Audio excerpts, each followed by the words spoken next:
Let me guess, you want to be a content creator or a streamer of any kind. Today, I'm going to give you some tips and tricks, and I'm going to go over the equipment that I personally use as a streamer over on Twitch and a content creator on YouTube and TikTok. Hi, I'm moonlitleya, and that there's my beautiful fiance. Today, we're going to be going over a couple things. For starters, I'm going to personally tell you guys how I gained 81 new subscribers on YouTube in a month and a half, how to title your videos and how to describe them, and what hashtags to use. We're going to go over how to get views, likes, and followers on TikTok, the basics for streaming on Twitch, and some little tips and tricks for all of it. All right, let's roll the intro.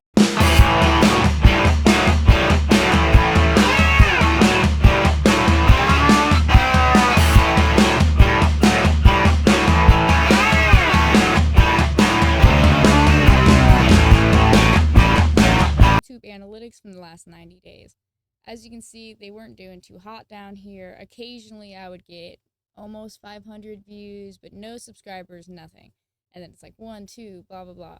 And then over time, you'll realize that I started to slowly get more subscribers and more viewers and more watch time. So I'm going to show you what I did to get up to like 10,000 views, 9,000 views, 24 subscribers from one video, and so forth. So firstly, one thing you should know about YouTube is if you don't already have a subscriber base, posting actual YouTube videos will do you no good. You will rarely blow up and get noticed by posting actual YouTube videos. So if you look over at the chart right here, you'll notice this purple line. The purple line is my YouTube Shorts feed. As you can see right from the get-go when I started reposting them, 165 views. Then it goes up, and then it skyrockets, and then I kind of haven't been posting that much, and then it goes a little bit lower, and then it starts to go back up. YouTube Shorts is the main way to discover it on YouTube. YouTube Shorts don't have to be a specific type of video to blow up either. It can just be like tips and tricks, gaming videos, just chatting, funny jokes, anything and everything. So over here on this chart, you can see my age range that people watch my stuff. 18 to 24 is 36%, and 25 to 34 is 43%. And then there's a little bit past that. Some are like 65, 54, 44, and 1.6 is 13 to 17. So first off, we're going to talk about how I got my shorts to start blowing up. First off, this is what I mean by when I say if you are just posting YouTube videos right from the get-go, it's really hard to get noticed. As you can see, I started 6 years ago on YouTube, and that video still only has 62 views because I didn't have a subscriber base for it. As you can see, they all have very little viewers, except for this one because it involved my foot. And fetishes, we don't fetish shame over here. Now, when we look at my YouTube Shorts, which I also have been posting for a while, you can see that I had like 6 views, didn't quite know what I was doing. That one hit 1.6, 17, 7, 4, 4, 1.7, 11. It was very scattered. This is the section of my YouTube Shorts that you'll notice I started to realize what I was doing wrong and what needed work. As you'll notice, they go from like 160, 300, 700, 300, 600. And the more you scroll, it fluctuates very, very badly from like 30 to the hundreds. I wasn't quite sure what I was doing wrong, and then you'll notice closer to the top, I stay in the hundreds almost all the time.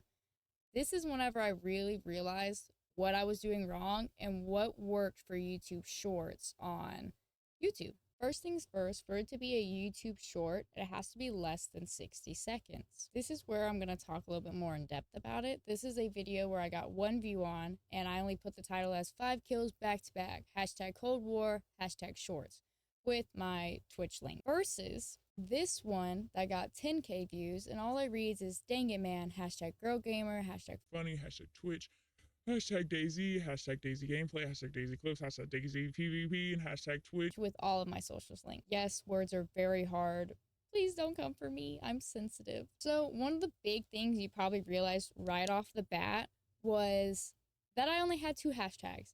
Hashtags are the algorithm for YouTube. The more you use for it, most likely the better views you're going to get. Secondly, I always have all of my videos set for a mature audience. You have to be 18 plus to view my videos. This little tip just helps you not get demonetized if you cuss like a sailor, like I do in majority of my streams or YouTube videos or TikToks. Now, the more you scroll down is where you can add even more hashtags and a language, and then even lower is where you can actually put what game you're playing. I did not know this whenever I was first making these videos. I've more recently, since I've learned what I was doing wrong versus what works, went back and added all in hopes it might save those videos. But in the end, those are from videos from like 6 years ago. This is the video I got 10K views on. As you can see, tons of hashtags. Not to mention, you might notice where it says add to playlist. I haven't added it to a playlist because what I have found out is whenever you add it to a playlist before you publish it, it's very hard to get noticed because it automatically sticks it on your channel into that file.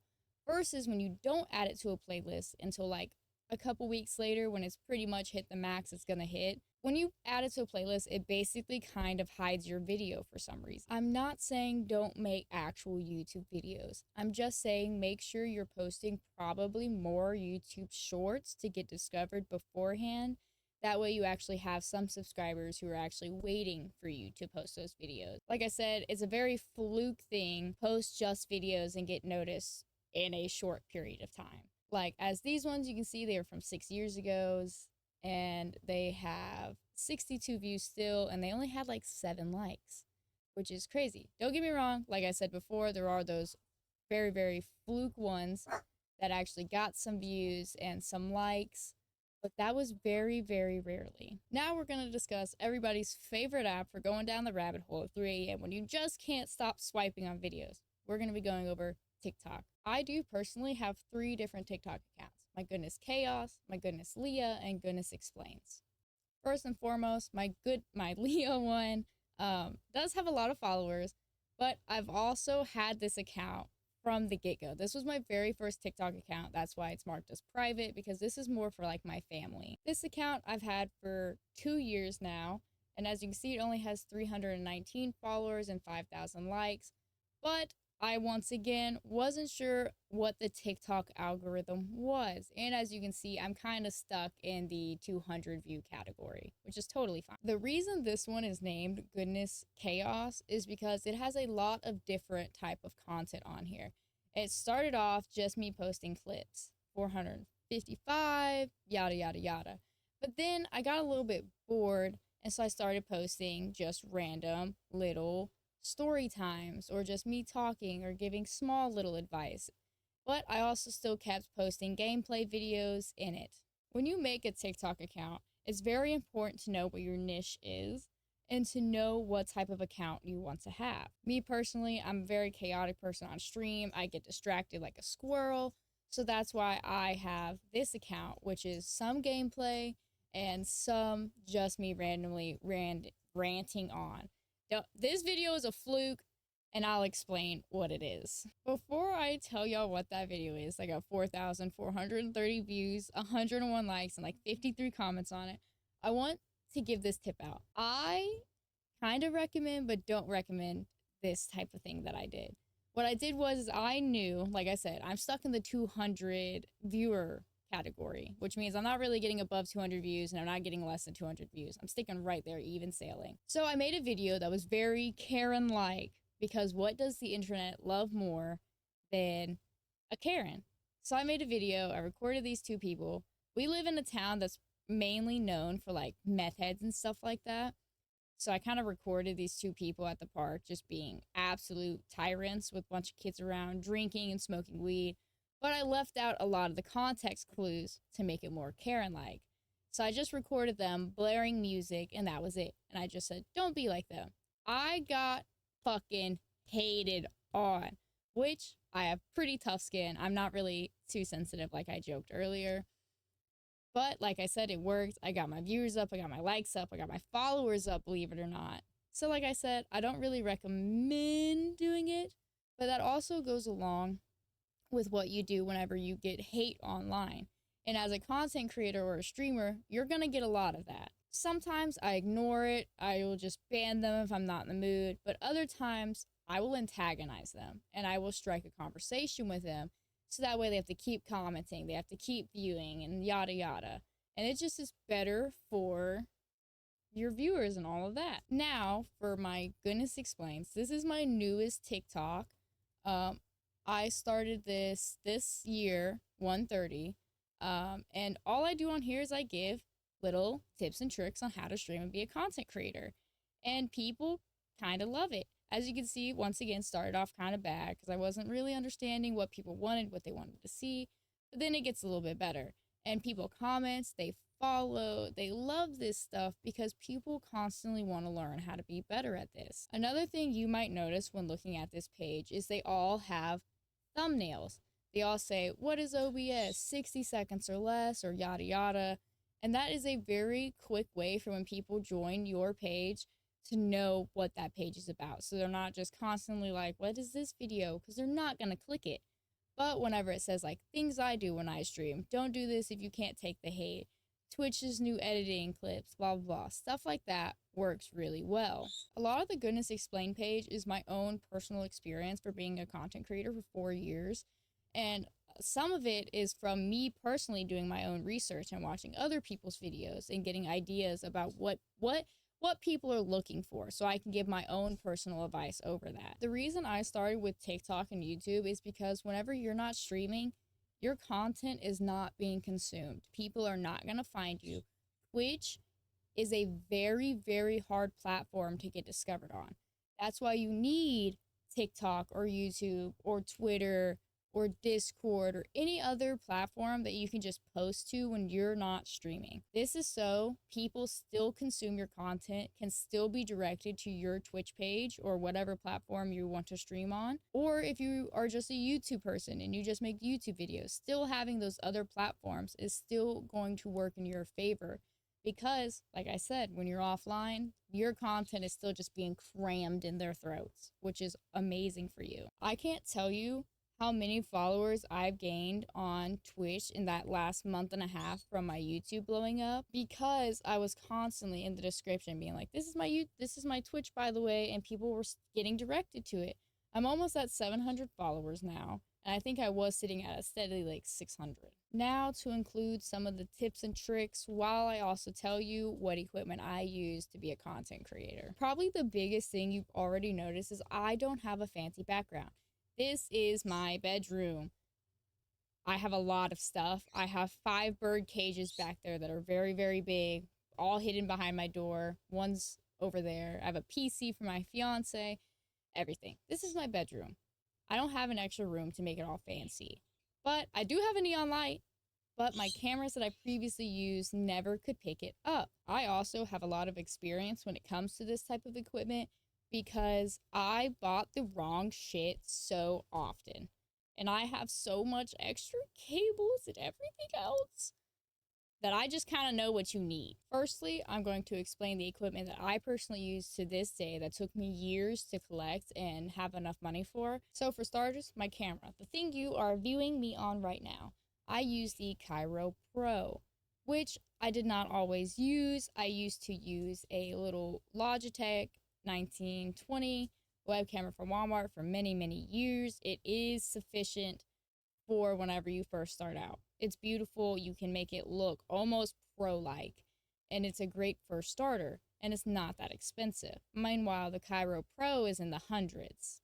And before I switched to the Cairo Pro, I was using 2 actual cameras. My first one was my Canon, which was not quite up to date for what I wanted it to do, but it worked. It was just laggy, and I didn't want to buy the capture card for it, so I kind of worked around it, which was my bad.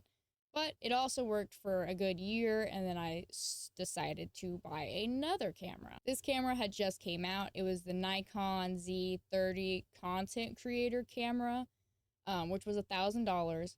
I coughed up the money somehow from the bottom of my soul and bought it. And when I first got it, I shortly realized you cannot use it for what it's intended for. The reason people buy that camera is for the auto focusing feature or the background blur, which you have to put on the video part of the camera. And you cannot take videos longer than 30 seconds without that, 30 minutes, my bad, without that camera overheating. So you have to constantly keep it on the camera mode, which would also just be very laggy because it's trying to, do the frames per second versus the 4K video, which is what you bought it for. It was beautiful though, whenever it was working and wasn't constantly shutting off. It was beautiful. So I still do use that camera for actually taking photography pictures, which I like to do just for fun. So it's not going to waste. And I sold my Canon to a very young boy who is just getting into photography. Now, my beautiful, glorious microphone, that is my Shure SM7B, that makes me want to literally punch a hole in my monitors occasionally. Don't get me wrong, I absolutely love this microphone.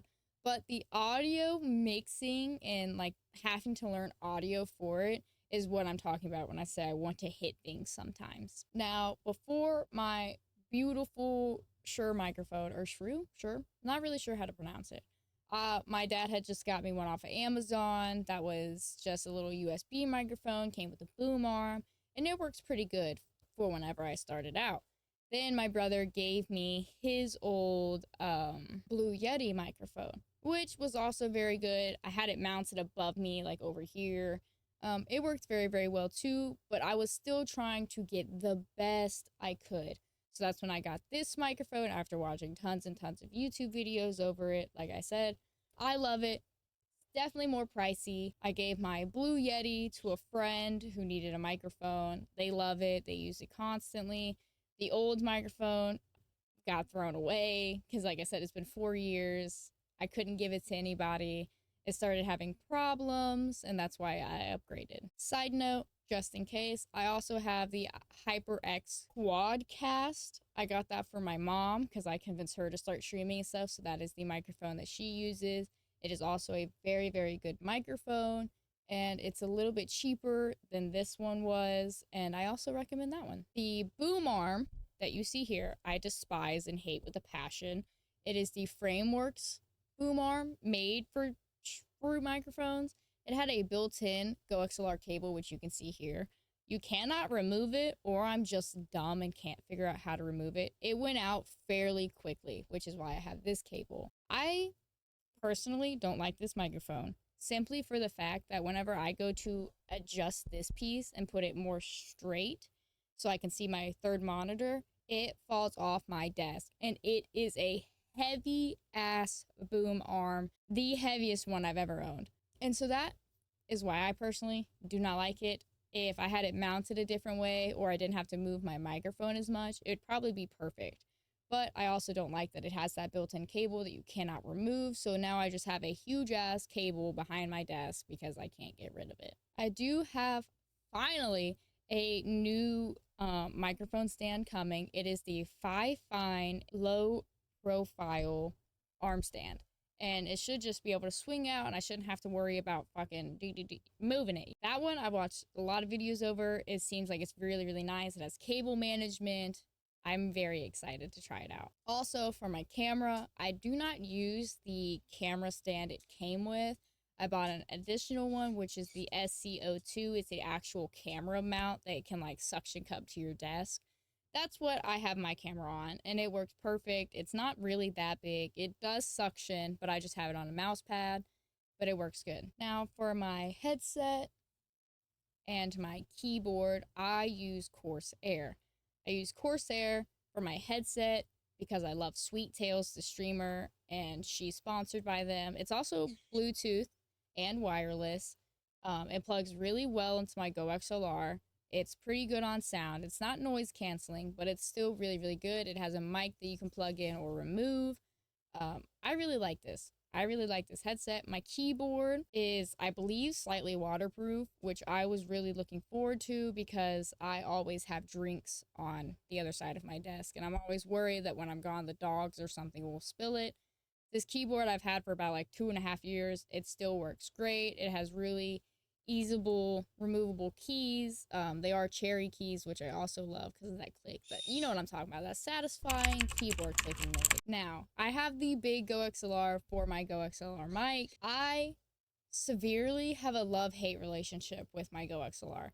I love it because of all the features and all the audio tuning you can do, and it's just perfect to make your voice sound like your actual voice and not like a high pitched child or anything crazy like that. You also have, this is my favorite one, auto tuning, which I love to just randomly whip out on stream, and it's so funny. The thing I don't like is occasionally when you unplug it, it resets everything, all your microphone settings, everything. So then you have to re-go through and fine tune everything, which slightly annoys me whenever that does occasionally happen. It doesn't happen often, but when it does, that's when I want to punch a hole in my monitor. And I don't recommend buying the Go XLR now because they've discontinued it. There will be no more updates for it. So eventually, when Windows updates, it will probably get buggy or some features won't work. So, if y'all have any recommendations on a new audio mixer that I should get, please leave a comment over which one you think would be best. I also have the Stream Deck. I use this between switching scenes, making markers, making clips, playing music, funny audio sounds, running ads, all kinds of stuff. I don't have the fancy lights that you can use it to change it with. There's so many plugins for the Stream Deck that it's just, you can control anything basically. I do eventually want to upgrade to this Stream Deck for whenever I do have to get a new audio mixer so I can still control certain things with the little knobs. I love that. That thing has my soul, and I would buy it if I had the money now. I do recommend this Stream Deck though, but if you're wanting one that has just a little bit more features and a little bit more up to date, I would get the one that I'm going to be getting in the future. The mouse that I use is a Razer mouse. I've had it for many years. I use it pretty much every day. It's still going very strong. It's very reliable. I love the buttons on the side for whenever I'm shopping or whatever. I can just click back and it'll reload or reload the page before. I love this mouse. I just really genuinely enjoy it. I do have a 3-monitor setup.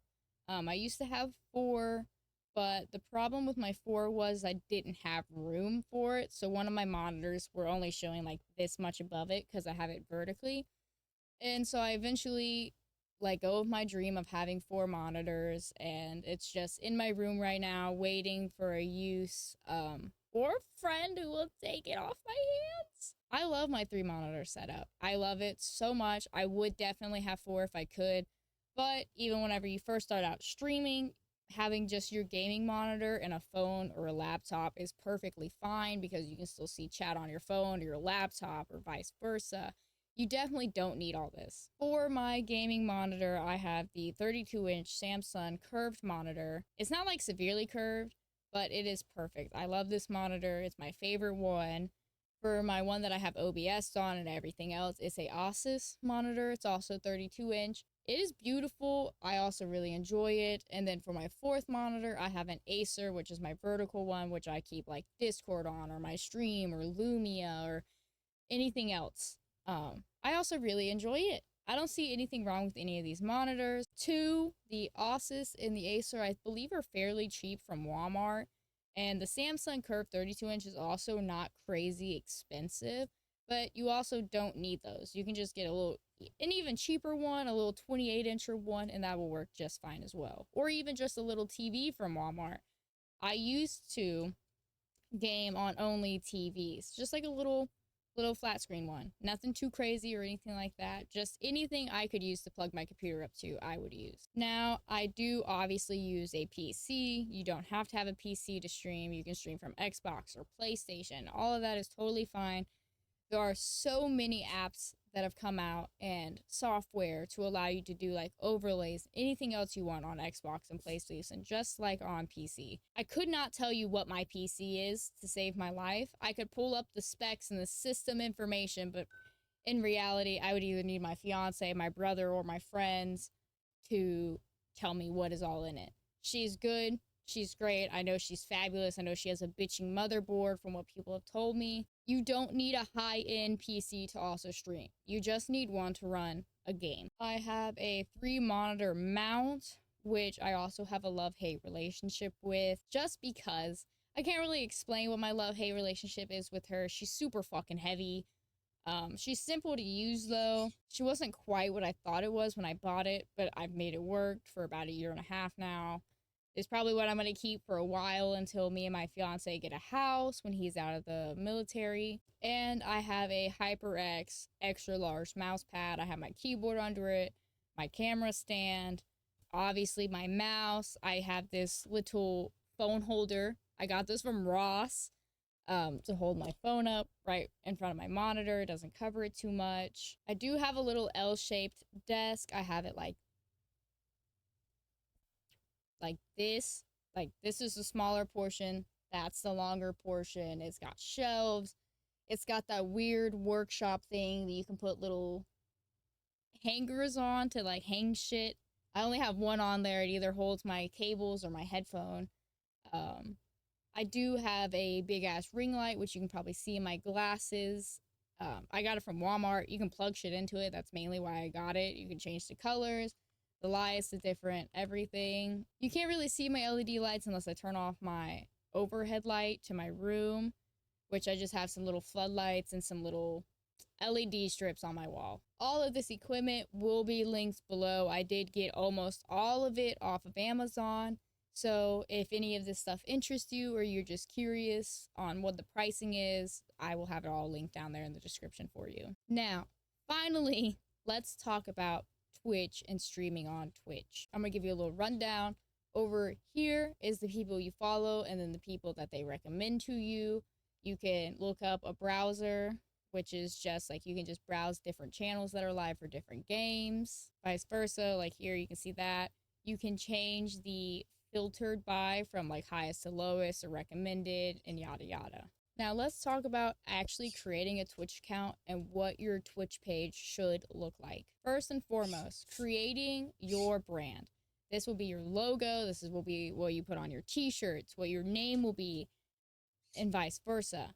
You want to come up with a easy name and a memorable name.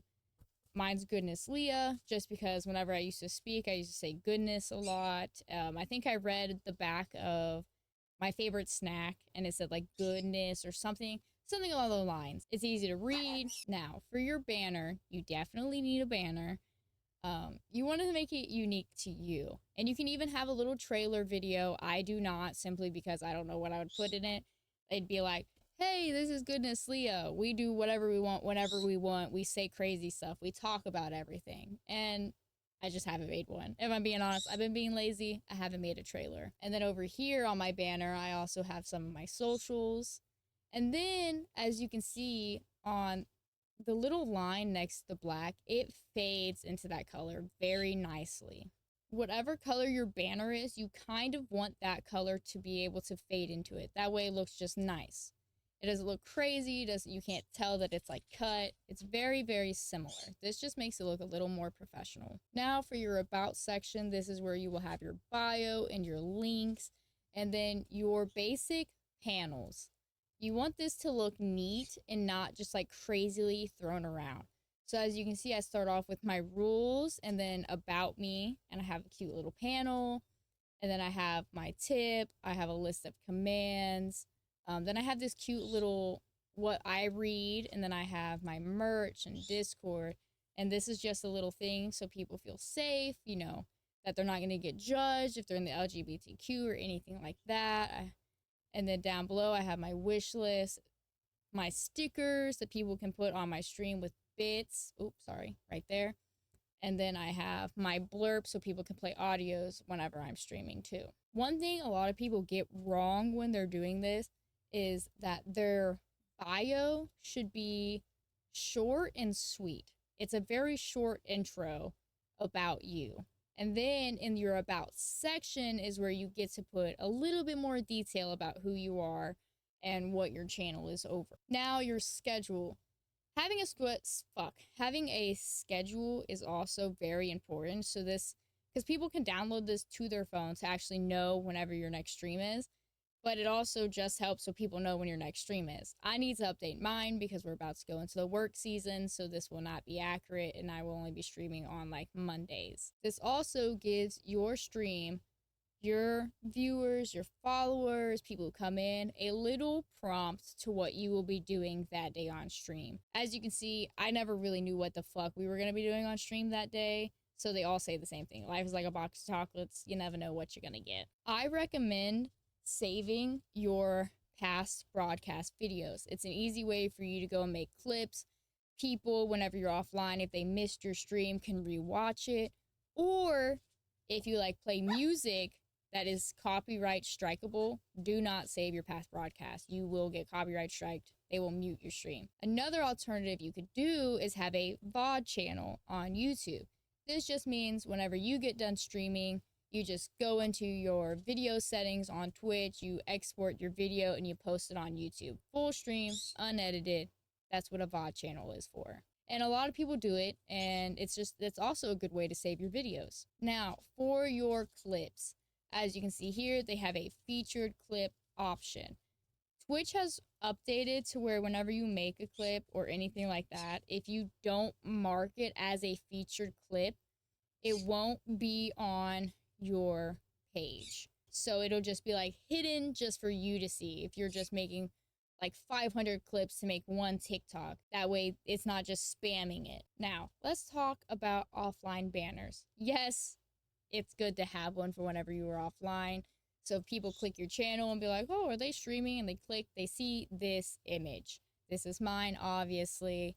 It says Goodness Lee is currently offline, and then it has my following socials, so they can still find me. Another great thing to do on Twitch when you're just starting out is to make sure you have some basic emotes, some sub-goal emotes. That way, this encourages people to actually subscribe to your channel because they're getting something. They're getting to use those emotes. They get that cool badge. Versus if you don't, it's kind of just like, I don't, like, what did I get?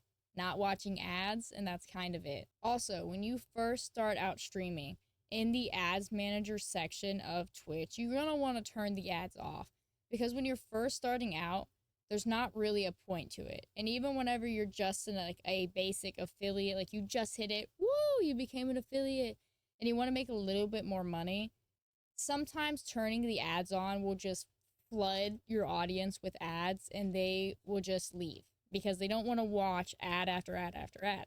And I know what you're thinking. They should just subscribe and they won't have to watch the ads. It's not always about making money or getting subs or biddies. At least for me, it's not, because I genuinely love doing this stuff. I genuinely like being there for people and making them laugh and just distracting them from their life problems for a little bit. So anytime I get a sub or a donation or a biddy, I make sure to say thank you, but they don't have to do that. I just really appreciate the conversation and stuff like that, because genuinely for me, that's what it's about. Now, let's really get into what modernization you want to have. So for starters, block terms and phrases is a really good thing to go ahead and just put some words in there that you just don't want to be bothered with. For me, I have some racial slurs that are immediately banned, some homophobic or transphobic slurs.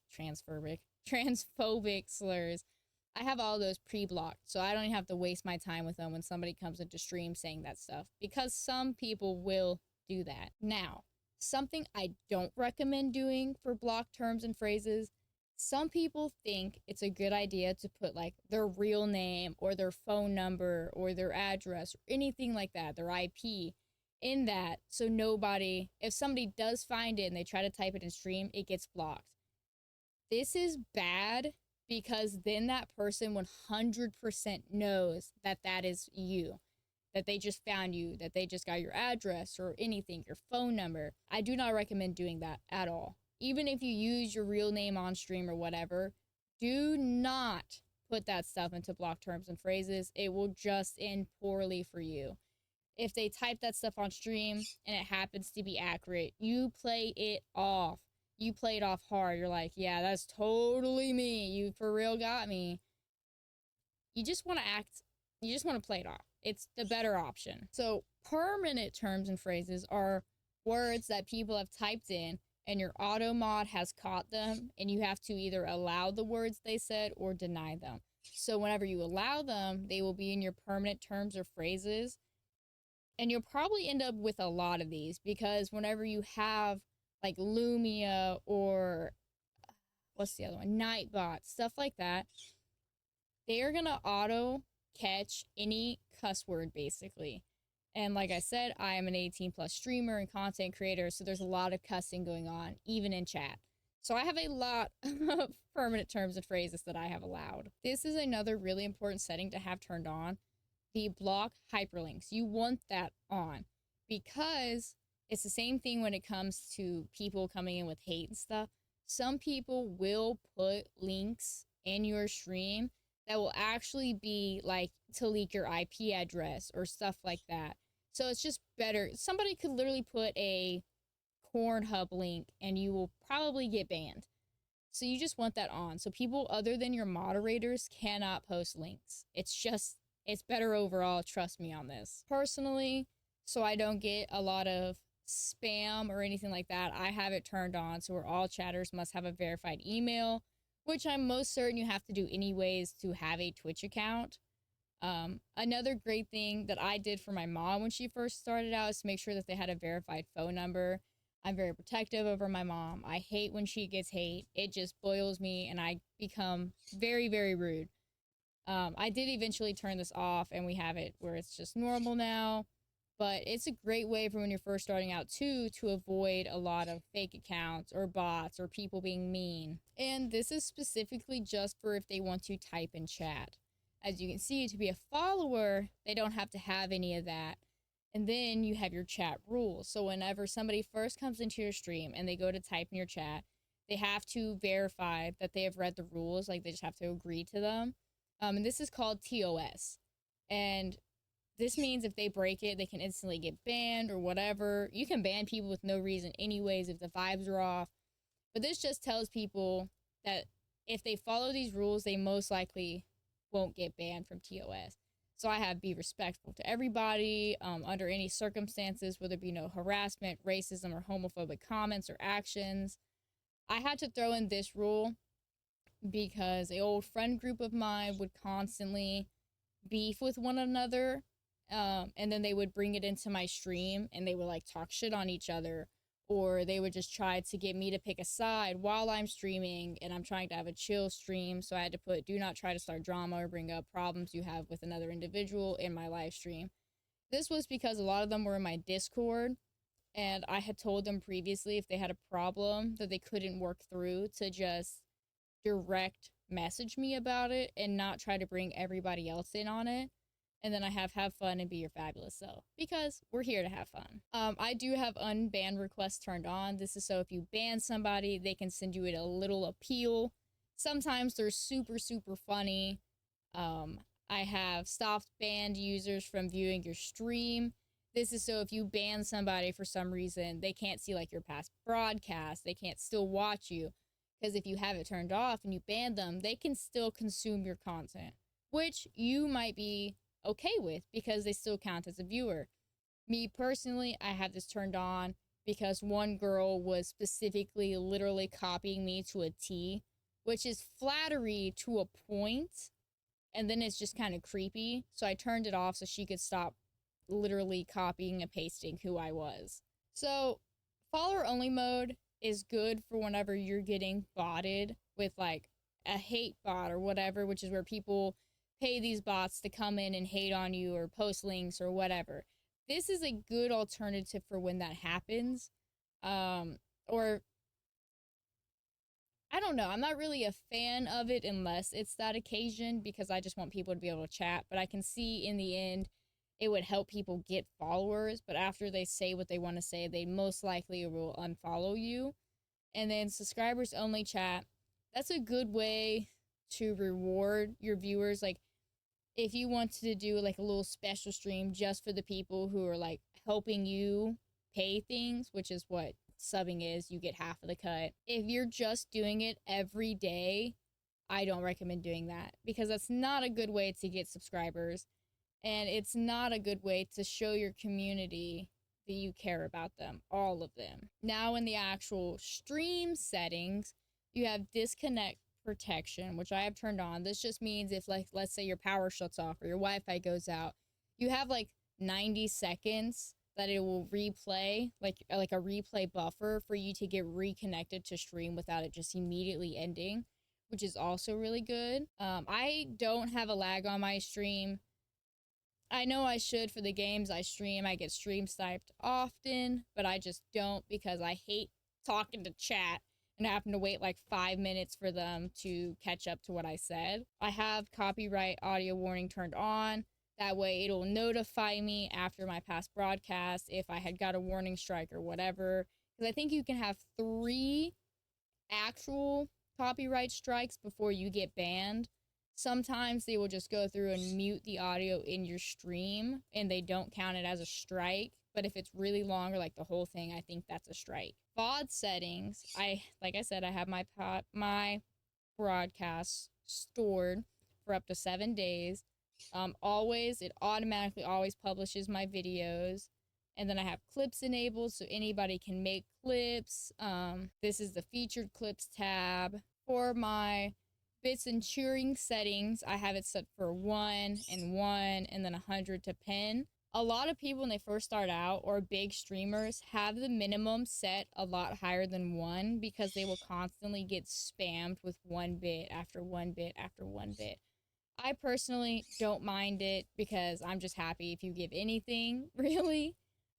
So it doesn't bother me if you span it. I have nice audio that plays. I jam out when my alerts go off. It doesn't bother me. Channel points are the things people get for watching your stream. They're just little points that they can spend without actually spending money, but they count towards your viewer count because they're watching. Here, you can create a community challenge for many people to throw their channel points into to collectively get one thing done. For example, I used to have a community challenge for a Twitch tattoo, but I eventually just made it a regular channel point, and somebody got it, so I have to actually get a Twitch tattoo, which I'm fine with. Like, I have dog feet pics. You can have all kinds of things on here, and this is just a fun little way for your stream to interact. And then they have the basic ones, which are like highlight a message, unlock or redeem a sub emote, and so forth. Having drops enabled are also really, really good. Let's say you want to play a specific game. Rust does a lot of drops. If you're streaming Rust, you can have your drops enabled, which means if viewers are watching, they get to unlock a cute little thing. Like if it's like a chest or a skin or anything like that, that's also a really good thing to have on to boost your viewer count. Roles Manager is also a nice little thing you can do, which you can put people as a VIP, or like an editor, which is like, this is what it would look like here. VIPs just make people feel special. They get a nice little diamond. It says they're VIPs. I put VIPs on people who have been there for a long, long time. And then I have my editors who can like change my stream title and stuff like that, which is also really helpful for if you just forget, like you switch games and you still say, oh my god, I'm playing Stardew Valley and I'm actually playing like Call of Duty now. They can catch that and go in there and change it for you. The video is almost done with, I promise. We only have 2 more little things to talk about. One being your edit stream info. This is what we were previously talking about, which an editor can change for you. But your title of your stream is really important because whenever you're on Twitch and you're browsing videos, you get about 4 to 5 words maximum to draw in somebody looking to watch your stream. You want those 4 to 5 words to be so eye-catching that they just draw in. Sorry. Your going live notification can be something silly like mine. Mine always has something to do with feet or feet pics or yada yada. It's kind of like an inside joke between me and my viewers, so I always have it something feet based. You can also put it as like what game you're playing or what you're doing today. That is quite literally what it says it is, the going live notification. This is the notification you get when you follow somebody on Twitch and they start streaming. And then you have your game category. You obviously want to put yourself in the right category for whatever game you're playing. That way you can be discovered on that page. Some people sometimes gaslight people and say they're doing one thing, but they're actually doing the other. And it's not like they forgot type of thing, it's just what they actually do. This audience is where you can put it to subscribers only or whatever. I always have mine on everyone. And then the tags are the second most crucial part of your editing stream info. Tags are another great way to be discovered on Twitch. As you can see, I have mine English, funny, female, 18, mature audio or mature language. If you're playing like Call of Duty, you want to put like first shooter, frames per second, PvP, or like survival or zombies. You kind of want it to match what you're playing and who you are. So having your language is always a good one to have for people looking specifically for somebody who speaks their language. I have female simply because I'm a female. I used to have girl gamer, but then I just changed it to female. I used to have dyslexia and LGBTQ plus in there, but I've recently removed them because in analytics, it will show you which tags you have selected are bringing in viewers. And those ones weren't quite, they were bringing like 1%, while the other ones were bringing in more. So I just got rid of them, and I've been meaning to put new ones on there. This is a new thing that Twitch has added, which is content classification, which is just for drug intoxication or excessive tobacco use, gambling, mature rated games, significant profanity or vulgarity, sexual themes. As you can see, I have those 2 check marks because I never know what the fuck we're going to be talking about. We literally talk about anything and everything. We definitely use a insane amount of profanity and vulgarativeness. And we do occasionally talk about sexual things. So just so Twitch knows what we're about and can't catch me on anything, I have those selected. And then if you are rerunning a past broadcast, you would select that one. Or if you are promoting something or you're doing a paid promotion, stuff like that, you would check mark branded content. That way people know it's a paid sponsorship. At the bottom of your stream manager, you'll see those little pink things, and this one edits your stream, the little pencil, and then the parachute is your raid. You want to raid people. It's a great way to get people to notice you, to make more friends. This is a great way to help support your friends and fellow streamers, even if you only have like 1 viewer. People always appreciate the raids, and like I said, it's a great way to just end your stream and to kind of incorporate yourself into the other person's stream and to kind of get to know their chat and stuff, because most likely if you're frequently there talking in their chat and stuff like that and you're a good person, their stream, like when they're not live, their followers will come and check you out because you're a regular, and people love helping other people on this platform. You can also set a poll here or manage your reward request, which is just like when people use channel points, you can check mark it that you've done it to keep track of like where you're at. You can do streams together, which is you'll put in a fellow streamer's URL and it'll put like their web camera or their gameplay on your stream and just swap between the two, which is also really, really nice. You have predictions, manage goals, which is also really great to have on here. And then I have my stickers and my blurb sound setting extensions, so I can just easily go and check them. I also have my ads manager, so I can play a 30-second ad if I need, or to clip it, or to mark a stream. But like I said earlier, that's what I use my Stream Deck for. There's so many more things you can add on here to just make it easier for you while you're streaming, but I use my Stream Deck for most of that stuff. Now, for a couple tips and tricks over content creating in general, you always want to make sure if you have a web camera that there's nothing in your background like a mirror or anything that reflects your monitors, because that's a good way to get your IP or anything like that leaks, like your phone number or your email. Same goes for clothing. You don't want to wear clothing with like your city name on it or anything like that, just so those creepy dudes or creepy girls can't find exactly where you live.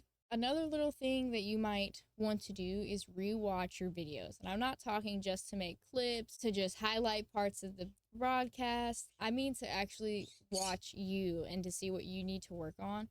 For example, you might notice that you're not talking a lot, or you are ignoring chat, or you're too focused on the game. It's just a good way to just improve yourself when it comes to streaming. Versus if you're constantly streaming to 0 people, whenever you see that number, that kind of makes you think like, why am I even doing this? Like, there's nobody here, and just so on and so forth. It just genuinely puts you down And that's why you want to turn your viewer count off. That way, you want to have the mindset, and I say this on my TikToks, you constantly want to think you're streaming to 100 people. That way, you're always engaged, you're always talking, and you're always glancing at chats to see if anybody's come in. But if you're just sad, playing your game, moping, not saying anything, they're not going to want to watch. They're not going to want to stick around. When you're streaming and you're streaming with other people who happen to join your Discord or whatever, please make sure to tell them that you are streaming. That way they don't get canceled, you don't get canceled, they don't leak your name or where you live or their name or where they live or say anything too personal.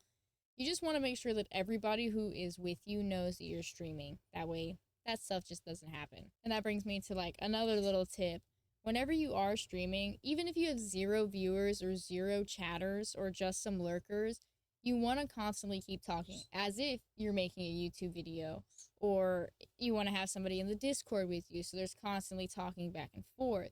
Because odds are, if somebody comes into your stream and you're just sitting there silent, playing your game and not speaking, they're not going to want to stick around. So you kind of just want to be like, we're playing DayZ today, you know, this is a good way to build a fire, you got to be careful of this, or this can heal you, or just narrate your gameplay.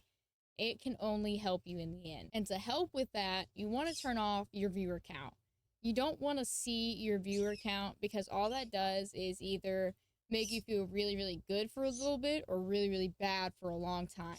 And what I mean by that is you'll feel really, really good if you're normally streaming to like 0 people and you get like 5 viewers, versus if you're constantly streaming to 0 people. Whenever you see that number, that kind of makes you think like, why am I even doing this? Like, there's nobody here, and just so on and so forth. It just genuinely puts you down.